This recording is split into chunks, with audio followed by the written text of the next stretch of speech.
이 새벽에 주 앞에 나오신 분들을 진심으로 환영합니다. 찬송가 438장 1절과 마지막 절 전해드리겠습니다. 찬송가 438장입니다. 438장입니다. 내 영혼이 은총이고 중한 죄짐 벗고 보니 슬픔 많은 이 세상도 천국으로 화도다. 할렐루야 찬양하세. 내 모든 죄 사함받고 주 예수와 동행하니 그 어디나 하늘나라.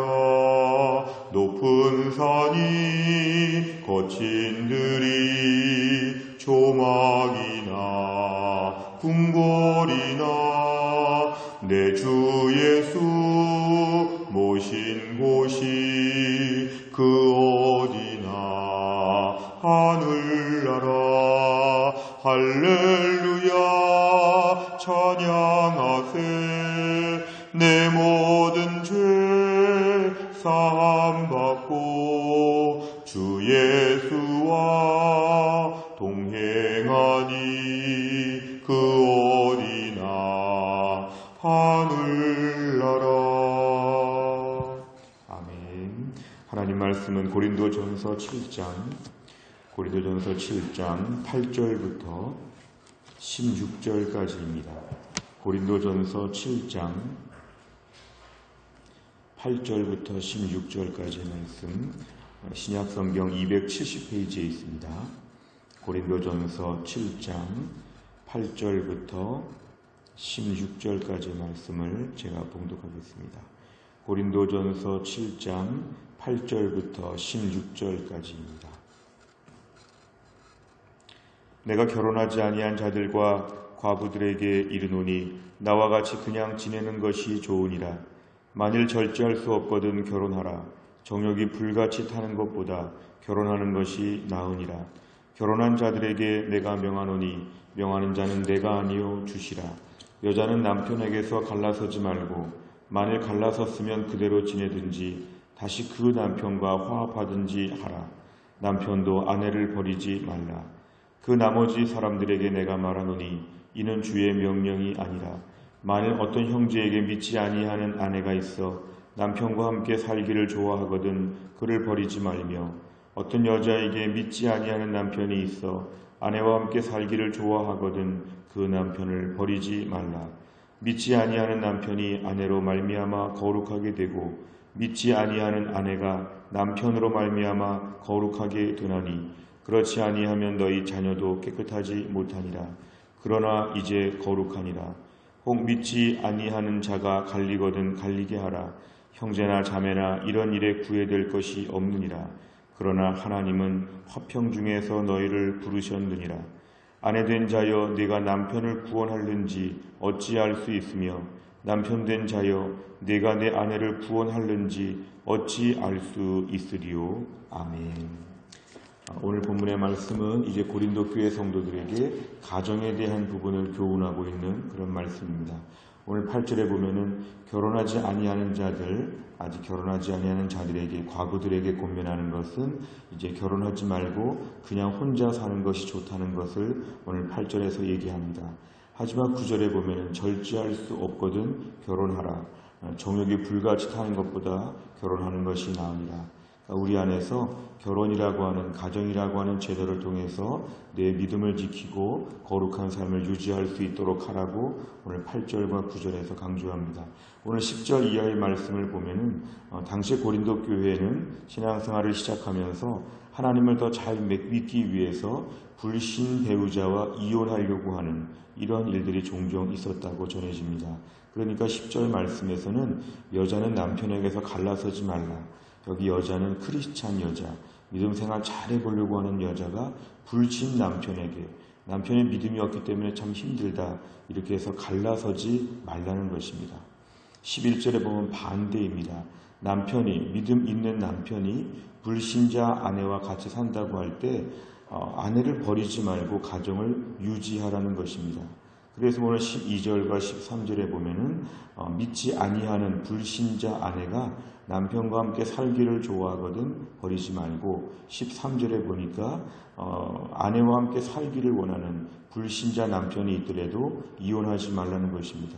오늘 본문에 계속 이어지는 것은 믿음 생활을 잘하고 싶고 자유롭게 하고 싶은 마음이 있더라도 가정을 지키고 가정 안에서 하나님의 일하심을 기다리라는 것입니다. 오늘 14절, 15절 이하를 계속 보면은 결국 믿지 아니하는 배우자가 믿는 배우자 때문에 변화될 수 있다. 돌아올 수 있다.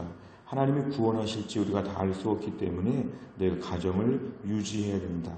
오늘 15절에 보면은 자기가 먼저 갈라지겠다고 하는 그런 경우에 갈라서도록 하라고 단서조항, 예외조항을 지금 얘기하고 있지만 15절 끝에도 보면 화평 중에 부르셨다는 말의 뜻은 그래도 가정이 깨어지지 않도록 하라.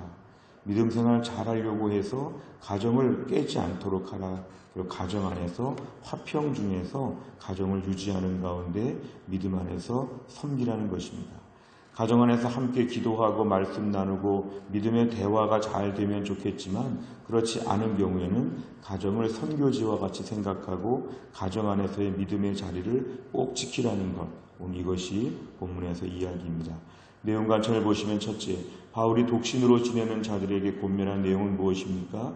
8절과 9절에 보면은 지금 독신으로 혼자 살고 있을 때 혼자 사는 것이 더 좋다는 얘기를 하면서도 절제할 수 없을 때는 가정이란 울타리가 필요하니까 결혼하라, 이렇게 얘기하고 있습니다. 두 번째로 보면 바울이 결혼한 자들에게 권면한 내용은 무엇입니까? 10절부터 11절에 보면은 결혼한 자들은 배우자가 예수를 좀 중간에 믿은 상태인데요. 배우자가 믿지 않는 상태에서 이 배우자와 헤어지지 말라는 것입니다. 내가 지금 부부 생활을 하고 있다가 어느 날 복음을 받아들이고 예수를 믿게 되었을 때 배우자가 믿지 않아서 참 힘들다. 그 상태에서 이혼해서 믿음을 지키겠다. 이렇게 하기보다는 그 배우자를 위해서 기도하고 섬기고 하나님께 의지하라는 것입니다.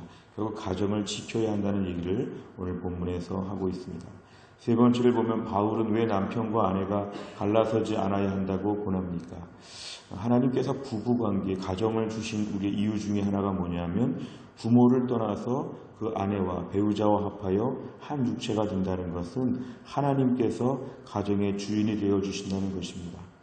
어쩌다가 누구를 만났고 잘못 결혼했고 이런 식으로 우리가 결혼에 대하여 가볍게 생각할 수 없는 것은 하나님께서 우리 인생 가운데 많은 걸 주장하시지만 특별히 결혼에 대한 부분에 있어서 하나님이 역사하시는 부분이 있다. 결국 하나님께서 가정을 이루게 하셨다. 하나님의 신적인 기원에 대해서 우리가 알면 그 가정을 소중히 여겨야 한다는 것입니다.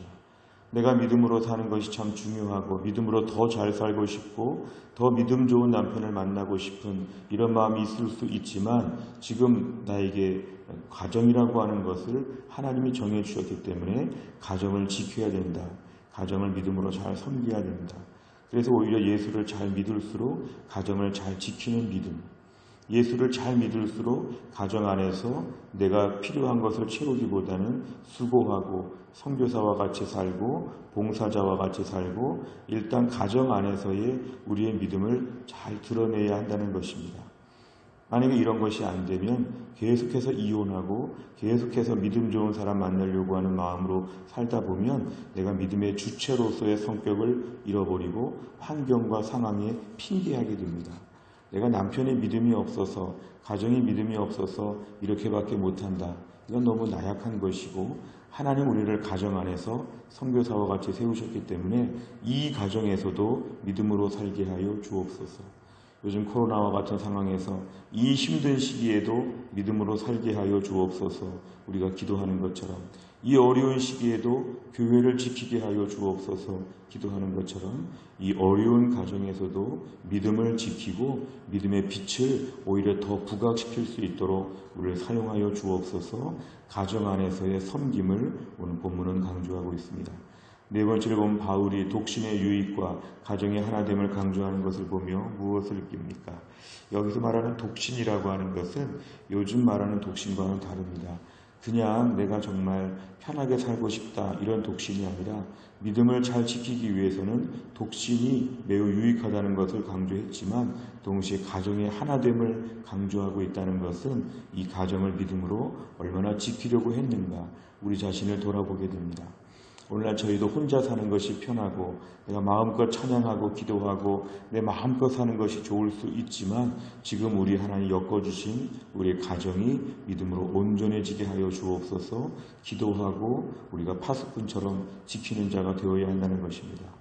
가정 안에서 우리가 많이 피곤하기 때문에 밖에서 피곤하니까 집에 돌아가서는 많이 쉬려고 하고 때로는 말도 함부로 하고 우리 욕구를 채우려고 하고 나 중심적으로 가정을 돌보다 보면 가정은 아무도 지키는 자가 없는 주인 없는 집이 됩니다. 무엇보다 성도가 믿음이 있을수록 우리 가정을 지켜야 된다. 가정은 믿음이 있는 자가 지키는 것이다. 그래서 우리의 지금의 가정도 믿음으로 꽃을 피울 수 있도록 지금의 가정에서 믿음의 열매가 드러날 수 있도록 지금의 불신 남편과 불신 아내가 믿음으로 거룩하게 되고 우리 자녀가 여기에서 믿음의 축복을 받을 수 있도록 우리가 수고하는 것을 얼마나 감당했는가 우리를 돌아보면서 이것을 감당할 만한 믿음을 허락하여 주옵소서. 이 아침의 기도 제목입니다. 마지막 다섯 번째, 나는 가정 안에서 갈등을 극복하고 하나 되기 위해 어떤 노력을 하고 있습니까? 하나님께서 말씀하시는 거룩한 가정을 세우기 위해 내가 결단할 것은 무엇입니까? 가정 안에서 갈등은 늘 있을 수 있는데 믿음으로 사는 우리가 갈등을 봉합하고 거룩한 가정을 세우는 주체로서의 책임감을 오늘 감당해야 한다는 것입니다. 우리의 배우자를 향해서 우리의 자녀를 향해서 오늘 내가 믿음이 있기 때문에 이 나머지 식구들이 복을 받게 하여 주옵소서. 내가 은혜로운 심령이 되어서 지금의 상황에도 은혜를 퍼뜨리게 하여 주옵소서. 우리의 위치가 매우 중요합니다. 신앙생활은 우리의 가정을 돌보는 것이 우리의 신앙생활입니다. 믿음생활 잘하려고 가정을 버리는 것, 가정에 무관심한 것, 이건 매우 위험한 유혹이 될 수 있습니다. 오늘도 지금의 우리의 가정을 믿음으로 잘 지키기 위해서 무엇을 할 수 있을까? 성령께서 우리에게 지혜를 주시고 수고를 감당하게 하여 주시고 온전한 믿음으로 섬기는 귀한 삶을 우리가 감당해야 할 것입니다. 오늘 말씀을 통해 우리 가정이 하늘의 복을 받을 수 있기를 주의 이름으로 축복합니다. 기도하겠습니다. 하나님 아버지 감사합니다. 오늘도 이 새벽에 저희를 깨워주심을 감사합니다. 하나님께서 우리에게 가정으로 묶어주신 하나님, 우리의 배우자와 자녀와 부모와 형제와 우리의 모든 가족 구조 안에서 주여 우리가 하나의 밀알처럼 썩어서 섬기게 하여 주시기를 원합니다. 때론 영적으로 답답하여 믿음 안에서의 공동체가 되지 못하고 집에서의 황폐한 심령 가운데 하나님 영적으로 눌리고 여러 가지로 불편할 때가 있을지 몰라도 지금 우리의 가정을 하나님이 나를 파송한 선교지라고 생각하고 남편과 자녀, 아내와 자녀를 믿음으로 잘 섬길 수 있는 우리가 되게 하여 주시기를 원합니다. 이렇게 열악한 환경 가운데서도 내가 믿음이 있어서 우리 가정에 하늘의 복을 받게 하여 주시고 내가 기도하여 내가 눈물로 주님께 매달려서 우리의 가정이 살아날 수 있도록 하나님 도와주옵소서. 가정 안의 불편한 관계들, 가정 안의 어려운 일들, 갈등들 다 봉합되게 하여 주시옵고 내가 기도 많이 하고 은혜 받아서 내가 성령 충만하여서 너끈히 우리의 가정을 믿음으로 세워갈 수 있도록 이 혼란의 시기, 어려운 시기에 우리의 가정들을 붙잡아 주시고 결혼한 우리의 자녀들 가정을 또 하나님 돌보아 주시고 우리의 가정에 속한 모든 식구들이 믿음으로 견고하게 세워지게 하여 주옵소서. 모든 말씀을 예수님의 이름으로 기도하옵나이다. 아멘. 우리 교회는 금요일마다 기도하는 제목이 있습니다. 오늘은 다락방 예배와 전도의 세 가족을 위하여 기도합니다. 71번부터 84번까지 꼭 기도해 주시기를 바랍니다. 주기도문 하겠습니다. 하늘에 계신 우리 아버지여, 이름이 거룩히 여김을 받으시오며 나라 임하옵시며 뜻이 하늘에서 이룬 것 같이 땅에서도 이루어지이다.